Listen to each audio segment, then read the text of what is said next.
안녕하세요. 저는 평범한 60대 남자입니다. 썰밤 채널 초창기부터 구독했던 오랜 팬인데요. 이렇게 사연을 보내는 건 처음이네요.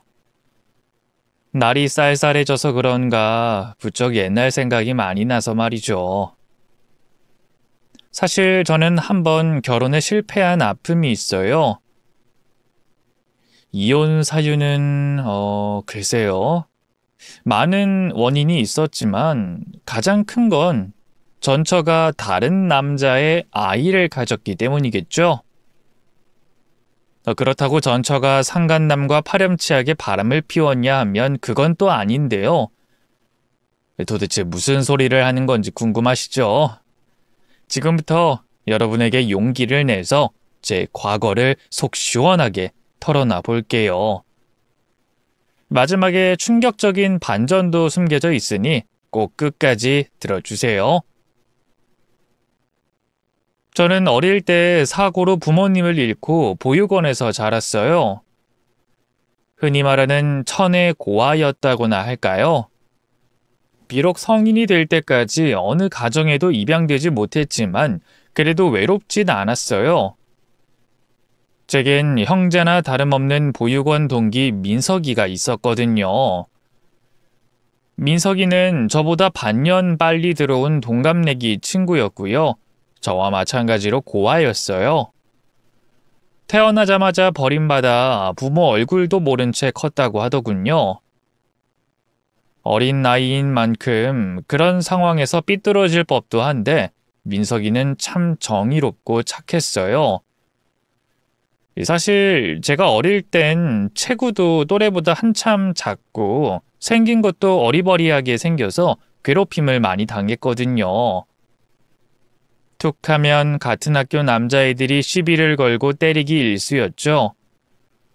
그때마다 짠 하고 나타나 저를 구해줬던 게 민석이었어요. 본인도 덩치만 컸지 싸움이라곤 해본 적도 없으면서 제가 막고 있으면 불이 나게 달려와 막아줬죠. 결국 끝은 대부분 둘이 같이 흠씬 얻어맞는 거였지만요. 그래도 곁을 지켜주는 민석이가 있어서 든든했어요. 제가 홍역으로 몸살을 앓을 때도, 고등학교 때 짝사랑했던 여자아이한테 매몰차게 차였을 때도 제 옆엔 늘 민석이가 있었죠. 언젠가부터 민석이는 제게 친구 그 이상이 돼갔어요. 피는 한 방울도 안 섞였지만 가족이나 다름없었다고 할까요? 아마 그건 민석이 역시 마찬가지였을 거예요. 보육원 졸업 후 저희는 당연하다는 듯이 함께 살기 시작했어요. 나라에서 받은 독립지원금을 합쳐 작은 투룸을 구했죠.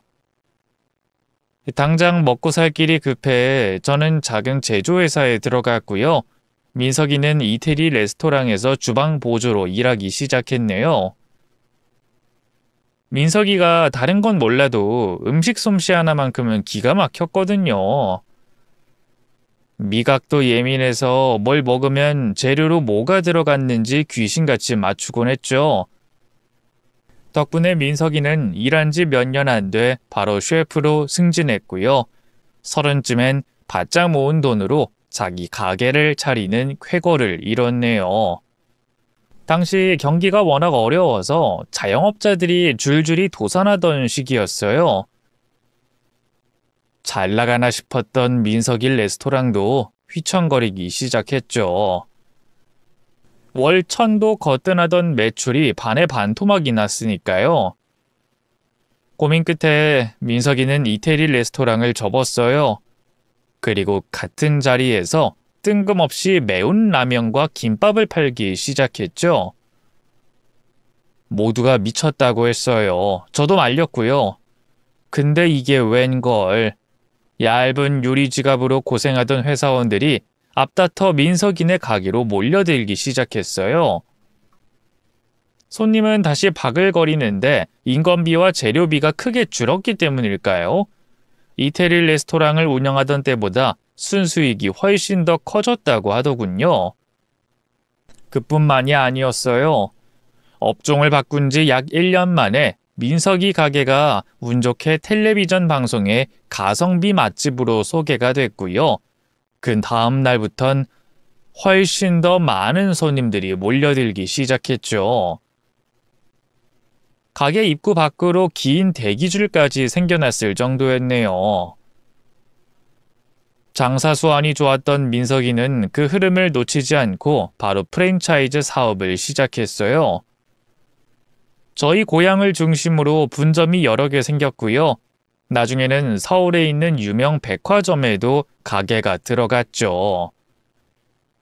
민석이가 벌어들이는 돈도 기하급수적으로 많아졌어요. 저는 당사자가 아니라 잘은 모르지만 그 돈을 미천 삼아 부동산이며 주식 같은 재테크도 열심히 한 모양이더라고요. 민석이는 저희 동네에서도 제일 땅값 비싼 노른자 땅이 있는 아파트를 한 채 샀고요. 제게 앞으로도 계속 같이 살자 하면서도 월세는 한 푼도 받지 않았어요. 뿐만 아니라 기타 관리비며 식비 같은 것도 당연하다는 듯이 자기 혼자 다 부담했죠. 제 생일에 민석이한테 명품 지갑을 선물 받고는 얼마나 놀랐나 몰라요. 부담스럽다고 이러지 말라고 해도 막무가내로 제품에 안겨주더군요. 그냥 받아 임마. 친구 좋다는 게 뭐냐? 무슨 친구 사이에 이런 비싼 선물을 주고받아. 난 이만큼 못 돌려준다고. 누가 돌려달래? 그냥 서로 형편껏 하는 거지. 그리고 우리가 그냥 보통 친구 사이냐? 같이 산 지 벌써 20년이 넘었는데 이 정도면 가족이지 뭐. 가족. 민석이의 입에서 뱉어진 그 말에 얼마나 감동받았나 몰라요. 꼭 피를 나눠야만 가족인 건 아니잖아요. 저희는 20년 넘게 한 지붕 아래 살면서 서로의 희노애락을 함께 했고 그 시간 속에서 민석이는 제게 그 누구보다 중요한 사람이 됐죠. 민석이를 위해서라면 저는 제 간도 떼어줄 수 있었어요. 그게 가족이 아니라면 대체 뭐겠어요. 돈이 돈을 부른다고 시간이 흐를수록 민석이는 더욱더 성공한 사업가가 돼갔어요. 따로 외식 관련 회사도 차렸는데요. 직원 수만 100명이 넘어가는 나름 튼튼한 중견기업으로 성장했죠. 그럴수록 민석이는 제게 더 많은 걸 베풀었어요. 생활비 전반을 본인이 다 부담하는 건 당연했고요. 차든 가방이든 뭘 살 때마다 꼭 제 것도 같이 샀죠. 참 고마웠어요. 한편으로는 저도 그런 민석이의 무한한 배품에 보답하고 싶어졌죠. 하지만 여전히 제게 현실의 벽은 너무 차가웠어요. 그때까지도 전 여전히 중소기업을 전전하는 회사원일 뿐이었고요. 고졸이라는 가방끈에 발목 잡혀 승진도 못하고 있는 상태였죠. 언젠가부터 스스로에게 자괴감도 들더라고요. 너무 친한 사이였기 때문에 민석이의 성공이 배가 아프거나 질투가 나는 건 아니었어요. 그러나 자꾸 비교가 되고 열등감이 드는 건 막을 수가 없더라고요. 하늘이 이런 제 추한 마음을 알아챘던 걸까요? 그래서 제게서 민석이를 빼앗아 가버린 걸까요? 그 어떤 전조 증상도 없이 어느 날 불현듯 민석이는 사람들 앞에서 모습을 감췄어요.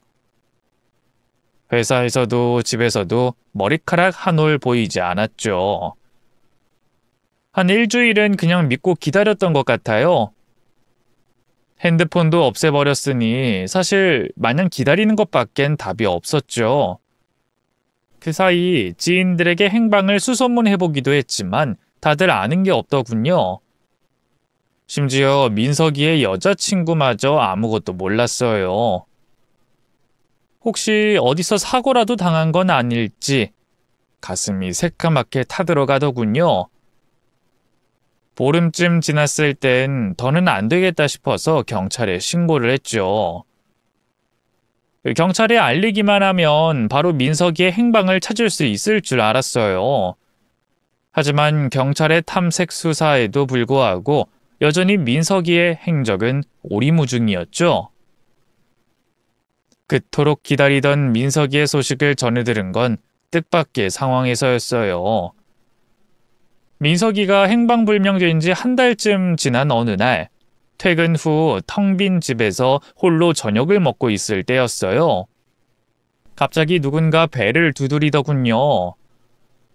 혹시 민석인가 싶어 바로 현관문을 열고 나가봤는데 이게 웬걸. 처음 보는 험상궂은 남자들 대여섯 명이 우르르 서 있었어요. 다짜고짜 여기가 민석이 집이냐고 묻더군요. 맞는데 대체 누구십니까? 에이, 그럼 당신이 박민석이랑 같이 산다는 그 친구야? 어이, 당신은 알지? 박민석이 그 새끼 지금 어딨어? 저도 몰라요. 모르긴 뭘 몰라? 얘들아, 집안 구석구석 다 뒤져봐. 돈이 될 만한 건 다 챙기고 그 새끼 행방 알 수 있을 만한 것도 다 확인해. 우두머리 격으로 보이는 사내의 명령에 사람들이 우르르 집 안으로 들어왔어요. 그리고 닥치는 대로 집안을 뒤지기 시작했죠. 도대체 누구냐고 경찰을 부르겠다고 하니 남자는 코웃음을 치더군요. 그래, 부를 테면 어디 불러봐. 남의 돈 떼어먹은 게 누군데. 경찰 와봤자 불리한 건 당신이랑 박민석 그 새끼라고. 그게 무슨 소리입니까? 민석이가 당신들 돈을 떼어먹었다는 겁니까? 그래. 그 친구라면서 뭐 아무것도 모르는 것만. 그 새끼가 직원한테 뒤통수 맞아서 당장 회사 넘어가게 생겼다고. 나한테 사정하면서 돈 2억이나 빌려갔단 말이야. 꼬박꼬박 이자 내겠다더니만 한두 달인가 이자 내다 그대로 잠수를 타버렸네. 내가 빠기치 않자. 알고 보니 민석이가 믿었던 직원이 회사 돈을 횡령해 해외로 도주한 모양이더라고요. 민석이는 회사가 도산하는 걸 막기 위해 전 재산을 처분하고 그것도 모자라 사채에까지 손을 댔더군요. 그리고 불어나는 빚을 감당할 수 없게 되자 잠적해버린 거였어요. 저한텐 한마디 말도 않고 말이죠. 사채업자들은 그렇게 집을 엉망진창으로 만들어 놓고 떠나버렸어요. 그리고 그 집도 얼마 안가 빚 때문에 경매로 넘어가 다른 사람한테 팔려버렸죠. 졸지에 집을 잃어버린 저는 모아뒀던 저금으로 작은 월세방을 구했어요. 그리고 계속해서 민석이의 행방을 수소문했죠. 민석이가 원망스러웠어요. 어쩜 그렇게 큰일을 겪으면서도 제겐 말 한마디 하지 않았는지, 내가 그렇게 의지가 안 됐는지 서운하면서도 배신감이 들었죠. 하지만 그런 감정도 하루 이틀이지 그렇게 1년, 2년, 3년, 민석이는 5년이 넘도록 제 앞에 모습을 드러내지 않았어요. 배신감은 걱정으로, 걱정은 또 체념으로, 그렇게 저는 조금씩 제 안에서 민석이의 존재를 지워갔습니다. 몰랐는데 실종 신고가 들어가고 5년 이상 시간이 흐르면 실종 선고라고 해서 일종의 사망 처리가 내려지더군요. 즉, 민석이는 완전히 죽은 사람이 된 거예요. 장례를 치를 수도 없고 그렇다고 영영 기다릴 수도 없고 형제나 다름없는 친구를 그렇게 보내고 나니 삶이 지옥 같아지더군요. 그나마 죽지 않고 버틸 수 있었던 건 저와 똑같은 아픔을 겪고 있는 동지가 존재하기 때문이었어요. 바로 민석이의 여자친구 혜진이었죠. 원래 혜진이와는 가끔 민석이를 끼고 얼굴만 몇 번 보고만 사이였는데요. 민석이 행방을 찾는 과정에서 자주 연락하다 보니 많이 친해졌어요. 친구였던 저도 이렇게 힘든데 혜진이는 오죽할까 싶더라고요. 실제로 혜진이는 민석이가 행방불명된 뒤로 완전히 폐인처럼 살았어요. 그래도 한 2, 3년간은 전국 방방곡곡을 다니면서 민석이의 행방을 수소문했는데요.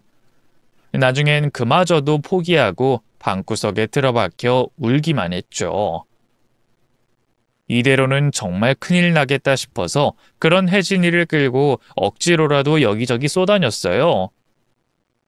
혜진이는 누가 민석이 여자친구 아니랄까봐 먹는 걸 참 좋아했거든요. 하루는 제가 찾아갔더니 형철 씨, 민석 씨 그렇게 사라지고 나서 우리 둘 다 사는 게 아니잖아. 근데 웃긴 게 요즘 그렇게 가을 전어가 먹고 싶다?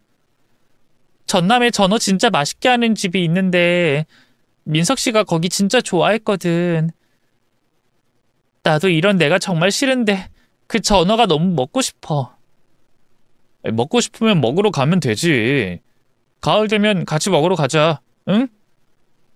민석 씨는 어디서 뭘 하고 있는지도 모르는데. 아니, 사실 죽었을 거야. 죽었을 텐데 내가 어떻게 밥을 먹어. 염치도 없이. 그게 염치랑 무슨 상관이야. 민석이 죽었다고 너도 같이 따라 죽을 거야? 산 사람은 살아야지. 너 며칠째 물 한 모금 안 먹고 있잖아. 또 먹고 싶은 거 없어? 너 돈가스 좋아한다며. 그거 사다 줄까? 그렇게 먹을 걸로 혜진이를 유혹해 살게 했어요. 겨울엔 눈을 맞으며 따끈따끈한 붕어빵을 먹었고요. 봄에는 벚꽃을 보며 도시락을, 여름엔 바닷길 드라이브를 한 뒤 조개 칼국수를 먹었죠. 우리나라에 사계절이 존재하고 제철 음식이 있다는 게 그때만큼 다행인 적이 없더군요. 동병상련의 아픔 때문일까요? 시간이 흐를수록 저희 둘 사이엔 묘한 기류가 흘렀어요. 저도 혜진이도 분명히 서로를 이성으로 의식하고 있었죠. 이루어져서는 안 될 사이라고 생각했어요. 혜진이는 민석이의 여자친구였던 사람이니까요. 하지만 이 마음이란 게, 좋아하는 감정이란 게 스스로 컨트롤할 수가 없는 거잖아요. 혜진이가 민석이를 잊고 싶은 마음에 선을 봤다는 걸 알게 된 어느 날, 저는 결국 폭발하고 말았어요. 혜진이를 붙잡고 사랑한다고. 다른 남자랑 결혼 같은 거 하지 말라고 엉엉 울었죠. 너도 내 마음 다 알고 있잖아. 내가 너 좋아하는 거. 여자로서 사랑하는 거. 그리고 혜진이 너도 나랑 같은 마음 아니었어? 난 아니야, 형철 씨. 그렇게 생각해 본 적 한 번도 없어. 거짓말하지 마. 내 눈 똑바로 보고 다시 말해봐. 정말 날 조금도 사랑하지 않아? 혜진이는 차마 제 얼굴을 바라보지 못했어요. 어느새 혜진이의 눈에도 눈물이 그렁그렁했죠. 우리 더는 안 돼, 형철 씨. 세상 사람들 다 이어줘도 우리 두 사람은 그러면 안 되는 거잖아. 민석 씨가 있는데. 민석이가 어딨어? 그 자식은 이미 죽었어. 나쁜 자식이 우리한테 말도 없이 떠나버렸고 결국 죽어버린 거라고. 안 그랬으면 진작 나타났어야지. 연락이라도 한 통 줬어야지. 나도 민석 씨가 이미 이 세상에 없는 사람이라고 생각해. 벌써 10년이 다 돼가니까. 그치만 그렇다고 해서 우리 두 사람이 이어질 수는 없는 거잖아. 그럼 우린 평생 민석 씨 그림자 아래 갇혀 살 거야. 지옥 속에서 살 거라고. 너와 함께라면 난 그게 지옥이라고 해도 상관없어. 아니, 거기가 정말 지옥일까? 민석이를 평생 추억하며 사는 게 왜? 너도 나도 민석이 그 자식 사랑했잖아. 잊을 수 없잖아. 그렇다면 평생 같이 기억하면서 살자. 응? 아니, 그런 걸 다 떠나서 난 혜진이 너 없이 못 살아. 널 정말 사랑한다고. 다른 남자한테 뺏긴다고 생각하면 미칠 것 같아. 제발 나 좀 살려주라, 혜진아. 제발. 저는 눈물로 혜진이에게 호소했어요. 그 애원이 먹힌 걸까요? 한참을 망설이던 혜진이가 저를 끌어안더군요. 그래, 죽어가는 나를 살린 게 형철 씨야. 맨날 찾아와선 이거 먹으러 가자, 저거 먹으러 가자 하면서 날 열심히도 꼬셨잖아. 언젠가부터 그런 형철 씨의 연락이 기다려졌어. 같이 맛있는 거 먹고 예쁜 풍경 보는 것도 너무 행복했고. 나도 이제는 행복해져도 되는 거잖아. 민석 씨 그렇게 되고 나서 수년을 끔찍한 지옥 속에서 살았어. 앞으로는 형철 씨랑 같이 행복해지고 싶어. 나도 같은 마음이야. 고마워, 혜진아. 내가 앞으로 정말 잘할게. 그 자리에서 저희는 눈물 섞인 입맞춤을 나눴고요.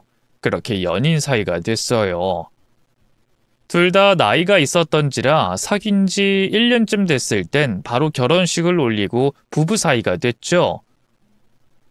결혼 생활은 참 행복했어요. 아내는 결혼하자마자 임신 준비로 회사를 그만뒀는데요.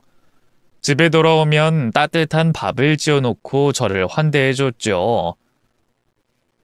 더 이상 텅 빈 집에서 홀로 잠들지 않아도 된다는 게 이루 말할 수 없는 충실감과 만족감을 줬네요. 성향이 비슷했던 저희는 그 흔한 부부싸움 한 번 한 적이 없네요. 처갓집에서도 다 죽어가는 아내를 살린 게 저라면서 진심으로 저를 아껴주셨어요. 고아에 가진 거 없는 저를 대단한 사위인 양 지켜 세워주셨죠. 정말 얼마나 감사했나 몰라요. 유일한 고민거리가 있다면 아이가 생기지 않는다는 거였는데요. 뭐 어느 정도 예상했던 일이긴 했어요. 아내도 저도 이미 40줄에 접어든 나이였기 때문에 자연 임신은 쉽지 않을 거라 생각하고 있었거든요. 그래서 난임병원을 다니면서 시험관을 준비하기로 했는데 이게 웬걸 뜻하지 않은 불행이 찾아오고 말았습니다. 바로 더 넓은 집으로 이사를 준비하다 부동산 중개인에게 사기를 당한 거였죠. 집주인이라고 해서 그런 줄 알고 매매 계약을 진행했는데 알고 보니 그 사람은 그냥 중개인일 뿐 집주인은 따로 있었지 뭡니까. 집주인이란 사람이 연락 와서 왜 월세를 안 보내냐고 했을 때 눈앞이 캄캄해지더군요. 알고 보니 그 망할 사기꾼이 진짜 집주인과는 월세로 계약을 체결했고요. 제가 건넨 돈은 그대로 들고 튀어버린 거예요. 경찰에 신고도 해봤지만 잡기 힘들 거라고 하더군요. 그 2억 남짓한 돈이 저희 부부의 전 재산이었어요. 심지어 절반 넘게는 은행 빚이었죠. 무너져버린 저를 일으켜 세워준 건 다름 아닌 아내였어요. 여보 괜찮아. 이미 벌어진 일 뭐 어쩌겠어. 그냥 인생 공부한 셈 치고 우리 다시 바닥에서부터 열심히 하자. 나도 임신 미루고 다시 일 시작할게. 둘이 벌면 그깟 1억 금방 갚을 거야. 조금 더 열심히 일하면 다시 돈 모아서 집도 살 수 있을 거고. 그게 말이 쉽지. 우리가 그 1억 마련하는 것도 얼마나 오래 걸렸는데. 괜찮아. 돈 좀 없으면 어때? 내 옆에 당신이 있고 당신이 내 옆에 있는데. 난 그거면 돼. 당신도 그렇지 않아? 우린 이미 소중한 사람을 한번 잃어봤잖아. 누구를 말하는 건지 단박에 알 수 있었어요. 그러자 새삼 아내가 제 곁에 있다는 사실이 더없이 감사하더군요. 어떤 어려움이든 헤쳐나갈 수 있을 것 같은 용기가 생겼죠. 당장 길거리에 나앉을 판이라 일단 작은 월세방을 구했어요. 사기당한 그 집은 월세로 살기엔 너무 비쌌거든요.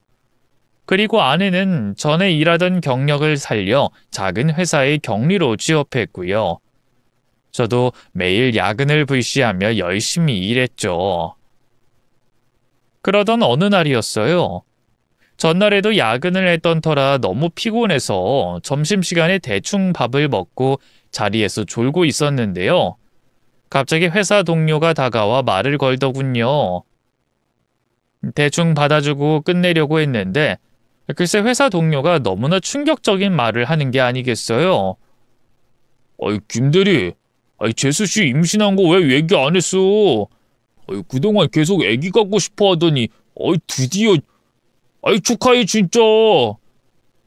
동료의 얘기를 듣는데 어안이 벙벙했어요. 뭐라고 반응해야 할지 몰라 멍하니 쳐다만 보자 동료가 아차하는 표정으로 어쩔 줄 몰라 하더군요. 뭐야? 김대리 설마 몰랐어? 어? 갑자기 그게 무슨 말이야? 우리 집사람이 임신했다고? 아니요? 아니, 어제 연차 내고 우리 와이프랑 같이 병원 다녀왔거든. 근데 거기서 재수씨 봤어. 그게 정말이야? 다른 사람이랑 헷갈린 거 아니고? 아니요. 그때 집들이 때 한 번 봤잖아. 내가 사람 얼굴 하나는 기가 막히게 기억한다고. 그리고 병원 데스크 간호사가 임산부 수칙 이런 걸 알려주고 있었어. 인사하려다가 겨우 한 번 봤을 뿐인데 부담스러워할 것 같아서 그냥 김대리 통해서 축하만 하려고 했지. 난 당연히 김대리도 알 거라고 생각했는데. 어제 처음 병원 가서 확인했나 보지? 오늘 자네한테 말하려고 한 것 같은데 내가 괜히 김세게 했네. 미안해서 어떡해. 아니야, 괜찮아. 그 집사람한텐 몰랐던 척하면 되지. 어쨌든 축하해줘서 고마워. 뜻하지 않게 아내의 임신 소식을 알게 되니 당황스러운 한편 너무나 기뻤어요. 이 상황이 상황인 만큼 걱정되는 게 많았지만 그래도 그토록 기다려왔던 아기였으니까요.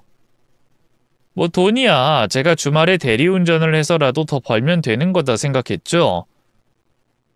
빨리 집에 달려가 확인하고 싶은 마음에 도무지 일이 되지 않았어요. 6시 땡 치자마자 바로 집으로 달려갔네요. 그리고 아내가 어서 임신 사실을 고백하길 기다렸죠. 하지만 아내는 평소와 다름없는 태도로 저를 대했어요.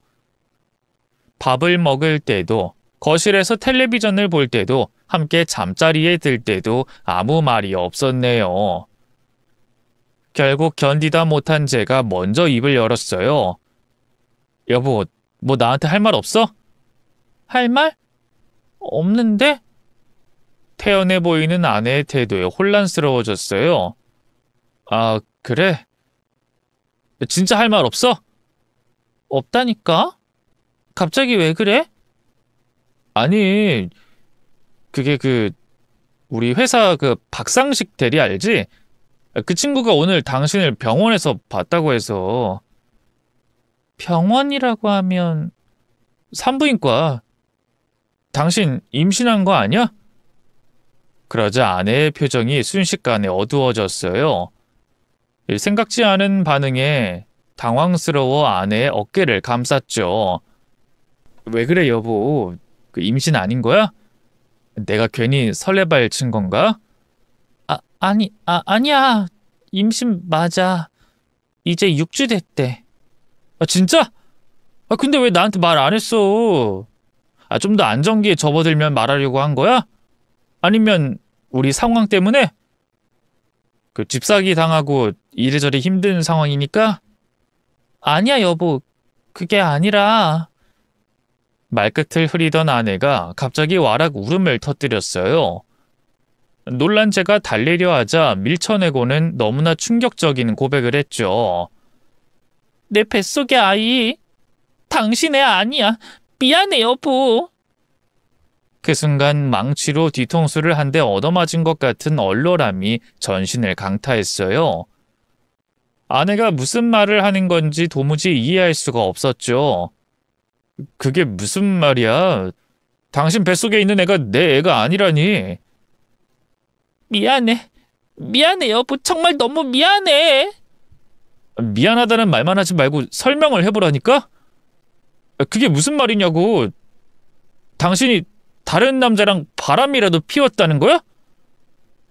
아내가 무슨 말도 안 되는 소리냐면서 펄쩍 뛰길 바랬어요. 화를 내면서 자기를 모욕하지 말라고 제 뺨이라도 때리길 바랬죠. 하지만 아내는 울음을 꾹 참으면서 고개를 끄덕일 뿐이었습니다.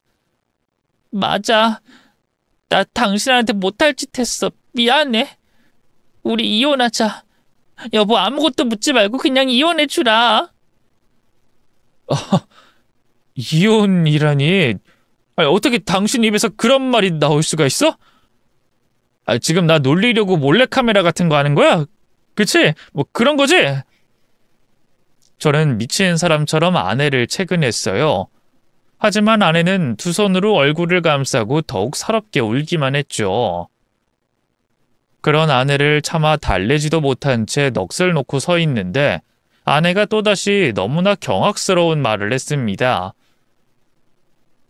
이 말을 해야 되는 건지 하지 말아야 하는 건지 판단이 안 되는데. 뱃속의 아이 아빠, 당신도 아는 사람이야. 뭐? 내가 아는 사람이라고? 대체 누군데? 머릿속으로 알고 지내는 남자들의 얼굴이 차르륵 스쳐 지나갔어요. 하지만 아내와 접점이 있는 사람은 없었죠. 도대체 아내가 누구와 불륜을 저질렀다는 건지 목이 타들어가는 초조함이 몰려왔어요. 그래서 저도 모르게 성마르게 소리쳤네요. 누구냐니까 왜 대답을 안 해? 내가 누구냐고 물어봤는데. 누구야? 도대체 누구랑 붙어 먹은 건지 얼른 말해. 민석 씨야. 당신 친구이자 내 전 남자친구였던 민석 씨. 아내의 말에 정신이 혼미해졌어요. 여기서 갑자기 10년 가까이 행방이 묘연한 죽은 사람이나 다름없는 민석이의 이름이 왜 튀어나오는 건지 이해할 수가 없었죠. 급기야 아내의 정신에 문제가 있다는 생각까지 하게 됐네요. 이 섬뜩한 마음에 아내의 어깨를 붙잡고 소리쳤죠. 당신 미쳤어? 아직도 민석이 못 잊은 거야? 민석이는 죽었다고! 근데 대체 무슨 소리라는 거야? 아니야. 민석 씨 안 죽었어. 얼마 전에 연락 와서 내가 만났다고. 아내의 반박에 현실감이 들지 않았어요. 마치 꿈을 꾸는 것 같았죠. 그 사이 아내가 울면서 사건의 자초지종을 설명했어요. 얼마 전에 모르는 번호로 전화가 와서 받았더니 민석 씨인 거야. 처음엔 거짓말인 줄 알았는데 우리 둘만 아는 얘기를 해서 그 사람인 걸 알았어. 거짓말 아니야. 내가 직접 만나서 얼굴까지 확인했다고. 그럼 그동안 대체 왜 우리 앞에 안 나타나고 있던 거래? 그렇게 죽은 사람으로 지낸 이유가 대체 뭐냐고? 처음엔 빚쟁이들 피해서 잠깐만 숨어 있으려고 했대. 근데 도피 생활 중에 회사 돈 들고 튀었던 그 직원이 필리핀에 있다는 걸 알고 잡으러 갔던 모양이야. 그때 빚쟁이들한테 안 들키려고 불법 여권으로 나갔는데 그게 문제가 돼서 거기에 발이 묶였었대. 그 사이에 우리나라에선 실종신고가 들어갔고. 아무리 그래도 연락 한 통 못하는 게 말이 돼? 자세히 말은 안 하는데 아무래도 너무 힘들어서 마약에 손을 댄 것 같아. 그래서 더욱더 연락할 수가 없었대. 혹시라도 우리가 엮여서 피해가 갈까 봐.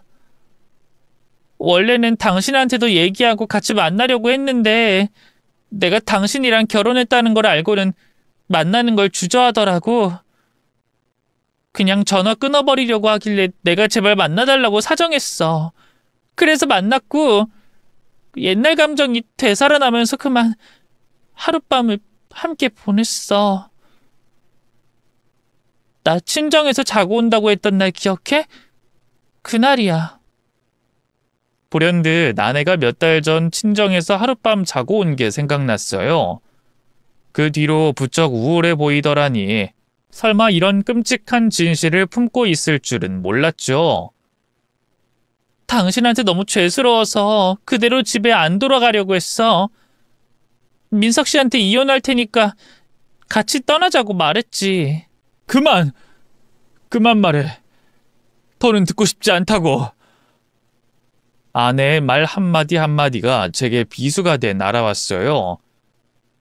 10년 가까운 시간 동안 아내의 곁을 지킨 건 저였는데 아내가 아직도 민석이를 잊지 못하고 있다는 게 절망스러웠죠.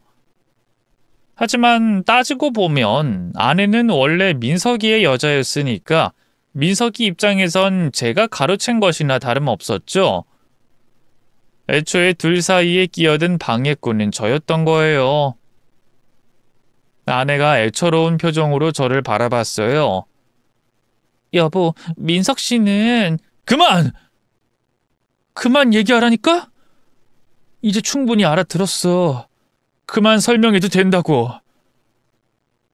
결국 당신이 사랑하는 건 내가 아니라 민석이라는 거잖아. 민석이한테 가. 한국에 들어와서 당신한테 연락했다는 건 이제 빚도 다 정리했고 새 출발할 수 있게 됐다는 거겠지. 안 붙잡을게. 가. 가서 잘 살아. 그러자 아내의 두 눈에서 다시 닭똥 같은 눈물이 뚝뚝 떨어졌어요. 그리고 또다시 너무나 경악스러운 진실을 털어놨죠. 여보, 그 사람 많이 아파. 아프다고? 민석이가? 곧 죽는데 뇌종양이래. 그래서 죽기 전에 나 보고 싶어서 연락한 거래. 어떡해? 어떡하면 좋아, 여보? 그 사람 불쌍해서 어떡해? 나는 어떡하고 뱃속의 아기는 또 어떡해? 우리 아기, 불쌍한 우리 아기. 나 이 아기 지우기 싫어, 여보. 지우려고 병원도 알아봤는데 도저히 못하겠어. 내 손으로 내 새끼를 어떻게 죽여? 아내는 그대로 바닥으로 무너져 내렸어요. 그리고 배를 끌어안고 오열하기 시작했죠. 저는 연달아 알게 된 충격적인 진실에 어찌할 바를 모르고 우두커니 서 있기만 했네요. 그런데 어느 순간부터 아내가 배를 감싸고 고통에 찬 신음을 흘리기 시작했어요. 급기야 아내는 저를 향해 손을 뻗으며 애원하더군요. 여보, 나 배가 너무 아파. 아기가, 우리 아기 좀 살려줘. 그 순간 찬물을 맞은 듯 정신이 번쩍 들었어요. 119를 불러야 한다는 생각도 못하고 부랴부랴 아내를 들쳐 업었어요. 그리고 집에서 가장 가까운 병원 응급실로 허둥지둥 달려갔죠. 다행히 의사는 일시적인 충격으로 배가 딱딱하게 뭉쳐서 그런 것 같다고 일단 하루 정도 입원해서 경과를 지켜보자고 하더군요. 바로 회사에 연락해 내일 하루 쉬겠다고 연차를 냈고요. 밤새 아내 곁을 지켰네요. 뭐라 말로 표현하기 힘들 만큼 복잡한 심경이었어요. 아내가 다른 남자와 바람이 났는데 그 남자가 죽은 줄로만 알았던 내 불알 친구 민석이었다니. 게다가 민석이는 뇌종양으로 곧 죽는다니. 삼류 영화에도 안 나올 법한 일이 제게 벌어지다니 믿을 수가 없었죠. 고민하다 아내의 핸드폰을 열어 연락처 목록을 확인했어요. 저장되지 않은 번호 하나로 아내가 자주 연락을 했더군요. 망설이다가 통화 버튼을 눌렀습니다. 여보세요? 전화가 연결되자마자 그리운 목소리가 넘어왔어요. 듣자마자 바로 알겠더군요. 민석이라는 걸 말이죠. 순식간에 목구멍이 콱 막히면서 여러 감정이 복받치더라고요. 너 민석이 맞냐? 내가 누군지 알겠어? 제 물음에 상대는 한동안 아무 말이 없었어요. 전화가 끊어진 건 아닐까 싶어 확인하려던 순간 민석이가 간신히 입을 열더군요. 내가 널 어떻게 몰라. 목소리 듣자마자 바로 알았지. 오랜만이다 형철아. 잘 지냈어? 너 같으면 잘 지냈겠냐? 집사람한테, 아니 혜진이한테 얘기 다 들었다. 일단 한번 만나자. 얘기 다 들었으면 알겠네. 혜진이랑 나 사이에 무슨 일이 있었는지. 미안하다 형철아. 내가 무슨 면목으로 널 만나겠냐. 그러니까 더더욱 만나야지. 만나서 얼굴 보고 사과해야지. 그리고 너 혜진이가 임신한 건 알고 있냐? 뭐? 혜진이가 임신을 했다고? 아, 설마. 그래, 네 애야.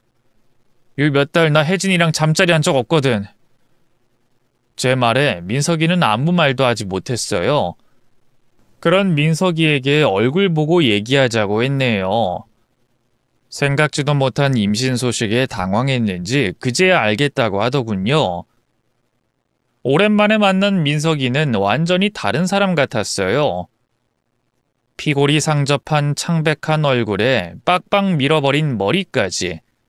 옛날에 건장하고 호기롭던 모습은 그 어디에서도 찾아볼 수 없었죠. 저를 보자마자 두 무릎을 꿇고 사죄부터 하더라고요. 미안하다 형철아. 말도 없이 너 떠난 것도 그렇고 혜진이도 입이 10개라도 할 말이 없다. 됐어. 이제 와서 그런 걸 따져봐야 뭐해. 아무 의미 없지. 그보다 너 죽는다니 그게 무슨 말이야? 뇌 종양이라는 게 사실이야? 그러자 민석이가 씁쓸하게 미소 지었어요. 체념의 미소였죠. 맞아. 한국 들어오자마자 너랑 혜진이 소식부터 제일 먼저 알아봤거든. 근데 너희 결혼했다는 거 알고 원래는 절대 만날 생각이 없었어. 내가 세상에서 제일 사랑했던 두 사람이 그렇게 맺어졌으니 잘된 일이다. 앞으로도 이렇게 죽은 사람으로 살아가자 그렇게 결심했지. 그런데 언젠가부터 몸이 너무 이상해서 병원에 가니까 뇌종양이라고 하더라. 크기도 너무 크고 위치가 안 좋아서 수술해도 살 수 있는 가망이 없대. 앞으로 길어야 반년이라고. 그래서 죽기 전에 얼굴 한 번만 보려고 했던 건데 막상 보니까 옛날 감정이 되살아나면서 내가 욕심을 부렸어. 그래서는 안 됐던 건데 임신이라니. 애가 생겼다니. 나 너한테도 혜진이한테도 정말 마지막까지 못할 짓 한다. 참 나빴지? 민석이는 제 앞에서 한 번도 눈물을 보인 적 없는 강한 친구였어요. 그런 녀석이 처음으로 아이처럼 엉엉 울음을 터뜨리더군요. 그 모습을 보고 있자니 저도 왈칵 눈물이 나더라고요. 민석이를 향한 원망도, 미움도, 배신감도 그 눈물에 씻은 듯이 녹아 사라졌죠. 미안한 거 알면 어떻게든 살아 이 자식아. 포기하지 말고 다른 병원도 가보고 실력 좋은 의사 만나서 수술 받고 하라고. 어떻게든 살란 말이야. 거진 10년 만에 나타나서 이러는 게 어딨어. 네가 생각해도 너무하지 않냐? 미안해. 미안하다 형철아. 나도 너 정말 보고 싶었어. 진작 연락하고 싶었는데 혹시라도 빚쟁이들이 알면 너한테 깽판 칠까봐. 일 다 해결되고 한국 들어왔을 땐 네가 이미 혜진이랑 결혼한 뒤였어. 근데 어떻게 연락하겠냐? 그래도 연락했어야지 나쁜 놈아. 어떻게 친구의 여자를 가로채냐 하면서 뺨이라도 한 대 때렸어야지. 그러게. 그렇게라도 할 걸 그랬네. 이젠 상황이 역전돼서 내가 너한테 뺨 맞을 차례 아니냐?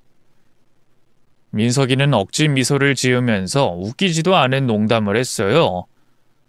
그런 민석이를 째려보다가 또 서로 부둥켜 안고 한참을 울었네요. 그러다 간신히 진정이 되고 난 뒤 그간 궁금했던 것들을 물어봤죠. 그러고 보니까 빚은 그 회사 돈 횡령했던 직원은 찾은 거야? 잡아서 경찰에 넘기고 돈도 다는 아니지만 어느 정도 돌려받았어. 그걸로 빚도 다 갚았고. 민석이는 그동안 자기가 어떻게 살아왔는지 짧게 설명했어요. 그리고 어두운 표정으로 아내의 이름을 입에 올리더군요. 혜진이가 나쁜 마음 먹고 작정하고 널 배신한 건 아니야. 그렇다고 아직도 날 사랑해서 그런 것도 아니고. 그냥 너무 오랜만에 만났고 그동안 쌓였던 그리움 때문에 순간적으로 실수한 거지. 그 사람은 누구나 실수할 수 있는 거잖아. 알아. 난 혜진이 원망 안 해. 물론 나도 성인군자는 아니니까 화도 나고 배신감도 들지만 혜진이가 너랑 그런 거 머리로는 충분히 이해할 수 있어. 그래. 그렇게 말해주니까 고맙다. 차마 너한테 뱃속에 아이까지 부탁하진 못하겠지만 그래도 혜진이는 지금 네 아내잖아. 네가 지금까지 그랬던 것처럼 잘 지켜줘. 부탁한다. 너 당장 죽을 사람처럼 왜 그래 진짜. 너 이렇게 죽으면 진짜 나쁜 놈이야. 살아야 돼. 어떻게든 살아야 한다고. 그래, 일단 노력은 해볼게. 안 그래도 의사가 언제 입원할 거냐고 난리야. 그렇게 민석이는 바로 병원에 입원했어요. 종양이 너무 커서 바로 머리를 열어 수술하기 힘들고요. 일단 약물 치료부터 해보자고 하더군요. 고민 끝에 아내에게도 이 사실을 알렸어요. 그리고 둘이서 자주 민석이를 면회 갔죠. 겉으로는 서로 웃으며 지냈지만 아내와의 사이가 예전 같을 수는 없었어요. 저희는 어느 순간부터 각방을 쓰기 시작했고요. 더는 친밀한 스킨십도 애정어린 대화도 나누지 않았죠. 시간은 화살처럼 빠르게 흘렀고요. 아내의 배도 점차 부풀어 올랐어요. 그리고 출산 예정일을 며칠 앞둔 어느 날 드디어 아내의 진통이 시작됐죠. 바로 아내를 데리고 병원으로 향했어요. 의사는 초산의 노산이라 자연분만을 시도해보고 힘들면 수술을 하자고 하더군요. 무엇보다 아내의 건강이 최우선이었기에 그렇게 하겠다고 했네요. 그런데 잠시 후 간호사가 와서 생각지도 못한 말을 하더군요. 탯줄은 남편분이 자르시는 거죠? 이따가 아기 나오면 부를 테니까 대기해 주세요. 네? 탯줄이요? 네, 보통 남편분들이 많이 자르세요. 아기 아빠가 자르는 게 더 의미가 있으니까요. 싫으신가요? 아니, 그게 아니라 간호사의 말을 듣는데 어쩔 수 없이 민석이 생각이 나더라고요. 어쨌든 아이의 아빠는 민석이었으니까요.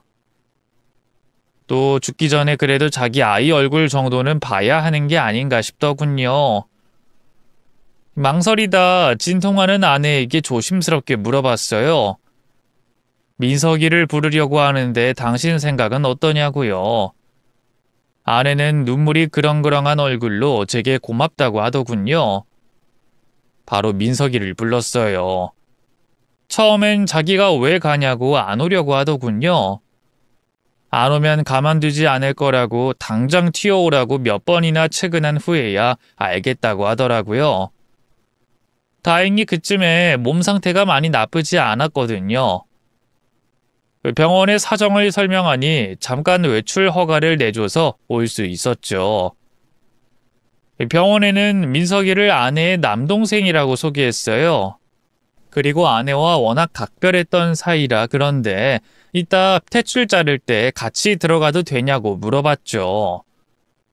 다행히 별 의심 없이 그러라고 하더군요. 대기실에서 초조하게 기다리기를 서너 시간, 마침내 간호사가 안으로 들어오라고 하더군요. 아직도 기억에 생생해요. 민석이와 함께 분만실 안으로 들어가던 그 순간이 말이죠. 수술복을 입은 의사와 간호사들 사이에 힘없이 누워있던 아내와 갓 태어난 작은 생명체까지 모든 게 꿈만 같았네요. 민석이와 함께 가위를 들고 탯줄을 잘랐어요. 그리고 아내에게 고생했다고 얘기한 뒤 다시 분만실 밖으로 나왔죠. 기분이 너무 이상하더라고요. 자꾸만 이유를 알 수 없는 눈물이 흘러나왔죠. 그건 민석이 역시 마찬가지였어요. 한참 그렇게 서로 모른 척하며 얼마나 울었을까요? 민석이가 갑자기 제게 다가오더군요. 형철아, 내가 너한테 무슨 말을 할 수 있겠냐. 미안하고 고맙고 그렇다. 민석이는 차마 제 얼굴을 쳐다보지도 못했어요. 죄인처럼 고개를 푹 숙인 채 벌벌 떨기만 했죠. 하지만 제가 뭐라고 민석이를 탓하겠어요. 애초에 아내는 민석이의 여자친구였는걸요. 친구가 없는 틈을 타 빼앗은 건 저였죠. 바보같이 친구가 죽을 병에 걸린 줄도 모르고. 그래서 친구의 어깨를 감싸 안으며 말했네요. 나야말로 미안하다. 조금만 더 기다릴걸. 그랬으면 우린 계속 친구였을 텐데. 됐어. 다 내가 자초한 일이지. 넌 내가 죽은 줄로만 알았잖아. 그리고 우린 여전히 친구야. 알겠으니까 너 꼭 살아야 돼. 너 이제 애기 아빠잖아. 너 수술 잘 끝나면 나 혜진이랑 바로 이혼할 거야. 그럼 너 혜진이랑 둘이 재혼을 하든 뭘 하든 셋이 지지고 볶고 잘 살아봐. 혜진이랑 함께 했던 세월이 내가 더 긴 거 알지? 혜진이 내가 아니라 널 사랑하는 거 맞아, 임마. 그러니까 저 애도 낳은 거라고. 형철아, 내가 정말 살 수 있을까? 당연하지. 너 네 아들 봤지? 저 조그마한 걸 두고 눈이 감기겠냐? 제 말에 민석이는 울다가 픽 웃었어요.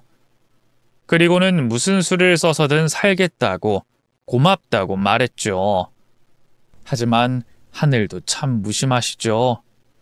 그로부터 2달 뒤 뇌종양으로 투병하던 민석이는 끝내 숨을 거두고 말았어요.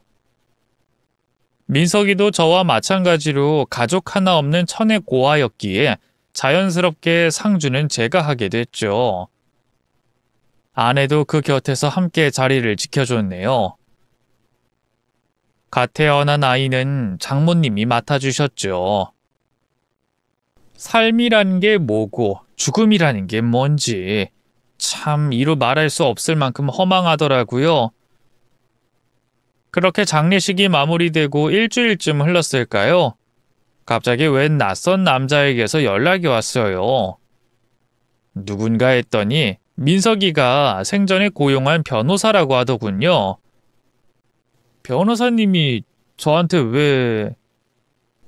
고인분이 김영철 씨랑 임혜진 씨 두 분께 유언장을 남긴 게 있어서요. 한번 만나 뵙고 설명드리고 싶은데 언제 시간 되십니까? 민석이가 남긴 유언장이라니.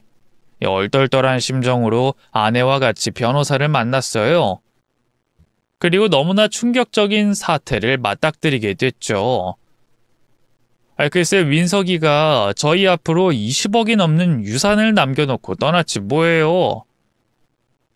회사 돈 횡령했던 직원을 잡은 건 알고 있었지만 이렇게 재산이 많을 줄은 꿈에도 몰랐거든요. 알고 보니 필리핀에서도 계속해서 다른 사람 명의로 사업을 했다고 하더군요. 이렇게 큰 돈은 받을 수 없습니다. 전 겨우 민석이 친구일 뿐인데. 겨우 친구가 아니죠. 고인의 유일한 친구분이신데 형제나 다름없는 사이라고 들었습니다. 고인분이 그 부동산 같은 덩치 큰 재산은 대부분 다 정리하고 사회에 환원하셨고요. 남은 재산은 김영석 씨랑 그 아내분한테 똑같이 나눠달라고 말씀하셨습니다.